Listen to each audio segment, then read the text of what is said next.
In this video, we are going to try and address the noise that we are actually seeing in the back. I don't know if you're able to see this graininess or this noise in the back, but we are going to try and address it. Um, this typically comes from samples. Means that the Arnold samples that we are using to render this image are fairly low. So let's learn how we can work these samples. To do that, generally we go into the render settings, and if you're in the common tab, just make sure you go into the Arnold tab. Pretty much the first thing that you're going to see in here are your uh, sampling numbers. Now, know that generally when we turn up these samples, it's going to cost us a lot of render time. So we want to be a little cautious of turning up these numbers. Uh, let's start with increasing our diffuse um, to, let's say, 4.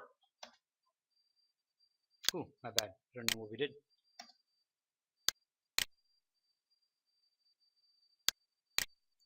There it is. I think I went into the snapshot mode by default. Now you can see that renders are going to take more time. Let's just wait for this to render out. Alright, so while I was away, I quickly took a few renders with a few settings which I wanted to show you guys in order to save some time. So this is when our diffuse samples were set to 2. We were able to see some graininess in here, and then we were able to see some graininess here in the shadows. So what I first did was I upped the diffuse samples in the render settings from 2 to 4, and that yielded me this image right here. And I would like for you to particularly focus here. If you see that that area has been rendered out far better. I still see a lot of speckles here in the shadows, which I'll speak about in a second. But when I compare my diffuse samples to 2, my diffuse samples to 4, this sort of background stuff seems to have disappeared. Now, in order to clean out the noise and the shadows, what I simply did was selected my key light.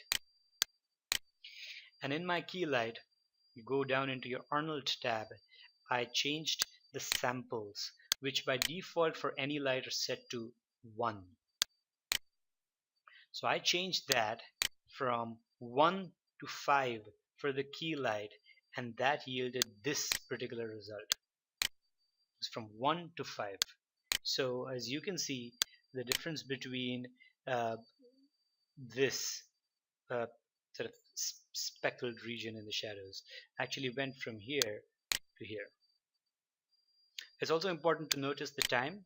So when my diffuse samples were set to 2, my file was rendering in 37 seconds. I upped the diffuse samples from 2 to 4, and now my file was rendering in 57 seconds. I then increased my samples in the key light from 1 to 5, which is now providing me with cleaner shadows, and that has resulted for my image to be rendered in 1 minute 22 seconds. So as you can see, there's a price that you're paying for upping these samples. Now I would like for us to be very careful in terms of upping all of these numbers. Watch very carefully as to where the speckles or the noise is appearing. If you see noise in like areas that are specular highlights, there's a good chance that you need to up the samples for specular. If you're seeing that the noise is particularly happening in areas where you see surfaces that are transmitting light, transparent surfaces, make sure you're working with transmission, so on and so forth. So let's not just generally up these numbers. Let's be very careful in terms of working all of these numbers, and then eventually going into the individual lights to fix the specific issues, if you will.